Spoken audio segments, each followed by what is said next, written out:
Democrats and the media looking like complete fools after falling for another massive hoax. Jussie Smollett's now a proven liar after the con artist was convicted of 5 of 6 charges for staging his own hate crime and then lying to police about it. It was clear to any sensible person from the start that the facts of this hate hoax just didn't add up. But that didn't matter to the media, trying to push a racial narrative just to divide the nation. I don't like that it's being put out there in the media that this is a possible hate crime. A lot of questions in this case, but I know Jussie Smollett is a really, really good guy. I just want justice to be served in this case. And the media has really cast so much doubt on his story, which I find so personally offensive. He's given a detailed account, an account that Chicago police have said has been consistent. He hasn't changed his story.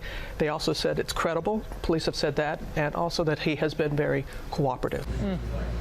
And this is America in 2019. And Democrats were even worse. Biden said, quote, homophobia and racism have no place on our streets. Kamala Harris called it a modern-day lynching. And the rest of their Democrat minions were eager to fall in line. After pushing this fake news, the White House now says it wasn't a big deal because everybody was doing it. Watch. There are lessons learned perhaps for everybody who commented at the time, including former President Trump. We respect the jury's decision. Lying to the police, particularly about something as heinous as a hate crime, is shameful. You know, if you look back at the time, it's also true and important to note that accusations of hate crime should be taken seriously, and they need to be fully investigated. But that's where everybody was looking at it at the time. He accused President Trump of falling for the hoax. I know. I'm sitting in my office today, which is between you, Jesse, and you, Greg, and amid all of the noise and the chaos. First of all, we're sorry. Yes, I thank you, because I hear you guys a lot. Well, you more than Greg, I will say. You can hear me from your office? I can hear you. Oh, I snoop on your conversations. Ask Johnny. Oh, boy. Yeah. So I'm trying to concentrate, and I hear what I think is the hottest take, which is shameful Stelter, which I can't wait to hear the Stelter jokes on Gutfeld. Shameful Stelter says, oh, the right's going to use this as an example of why not to trust the media. Then I hear the hotter take from Jen Psaki. This is all Trump's fault. I mean, who says this? Meanwhile, her boss is the ultimate race baiter. We've heard him any number of issues. You know, Mitt Romney will put them back in chains. Remember, he told a crowd the shameful "you ain't black" comment, and then the shameful accusation of this Jussie Smollett crime, only to be surpassed by Kamala Harris, who said this is modern-day lynching, along with Cory Booker. Not Trump's fault. Sorry. Yeah, Harold, she's trying to spread the gullibility around like it was everybody that had fallen for the hoax. No, it was pretty much every big-name politician on the left and left-wing media figure. That's why you have trials. When the allegations came about, they were explosive, they were divisive, they were anybody would be touched at their core if this was true. Turned out not to be true. No one should now defend this. I think there are actual attacks based on someone's sexual orientation. There are actual attacks, people being attacked based on race and even gender. This effort here by this young man whom I don't know, I don't know why he did it, what would make him do it, but it certainly, it besmirches and it casts doubt even more so on some people who may not be inclined to believe that hate crimes actually take place. So this made it, you know, at some level, I think at his core, he probably wants to try to advance equality and help the country move forward on race and gender issues and sexual orientation issues.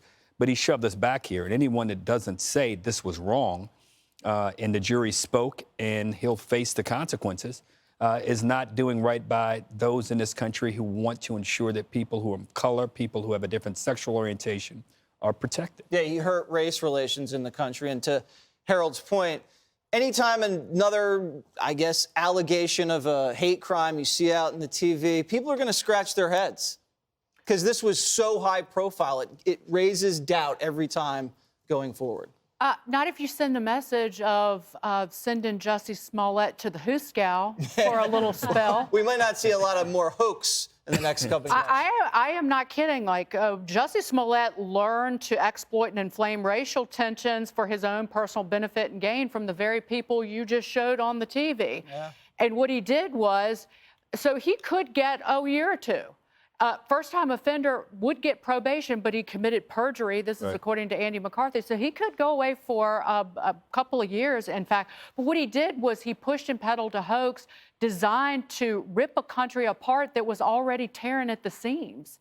He threw kerosene on already a burning fire. So I'll call him a civil unrest arsonist. He was perfectly happy to see Chicago, the murder capital of the country, and even the rest of the country besieged by violence, go up in flames, descend into riots. And for what? Because he wanted to maybe play a superhero in a Marvel movie or get a deodorant commercial, because his talent as an actor wasn't enough to get him, well, anywhere anymore. And that's what we see. Social media makes it so easy to now fall for these hoaxes. You see something, and then the politicians think they have to tweet about it right away. They have to get the message out there instead of just waiting just a couple beats. You know, I think I still believe Jussie. You do? I do. And I do think that he and maybe OJ should get together, do a reality show, and find the real attackers. Yes. Right? I think that would be perfect. To what Jen Psaki, when she brought up Trump as an example, that really isn't what we were talking about. What we're talking about, we're not talking about, like, saying that if this act is true, it's bad. It's that the pressure to silence any dissent or skepticism as the crime unfolds. So everybody's terrified of, like, when you hear about this crime, it's so absurd, so on the nose, so comical that you burst out laughing about all the elements. It's like a perverse Christmas tree of twisted ornaments. None of it makes any sense. But if you said that during that week, you could be called a racist. And like Dagan was saying, this was a volatile climate at the time of the hoax. So what he was basically saying was that he was happy to cause injury, perhaps property damage, riots, whatever, because in order to do the story. He had to have known that this could have some serious consequences for a lot of communities. And you got to remember, like, in the 3 weeks that this happened, I mean, in the 3 weeks from the start, which I think was January 29th to February 22nd, 18 people were killed in Chicago, including a 1-year-old. And you have to wonder how many cops could have been dealing with that and saving lives instead of devoting all this time chasing down these imaginary attackers because they were supposed to. I don't care about Smollett. I care about the media. They're just as guilty because they primed their peers, the friends in the media, and activists to believe that this was actually possible. That, like, yeah, there are these MAGA Trump supporters yelling MAGA country at 1 a.m. No one would believe that unless they were psychologically primed. And we spent 5 or 6 years being primed, generally from CNN, who had been creating this atmosphere that was anti-police, that the country was systemically racist. So you need two things to create this gullibility. Prime them, and you want the story to be true. That's what happened here. And you have to, one last point. It's only one way. It's the traffic towards these hoaxes is only one way. There's no moderates, there's no conservatives, there's no libertarians that fell for this, right? It was only the left, and it's because the left has been indoctrinated into the idea that this is a hopelessly racist country full of evil white Trump supporters who just want to chase anonymous actors. They don't even know who the guy is. Jussie's family doesn't even know who he is. Yeah, like the MAGA supporters watch Empire.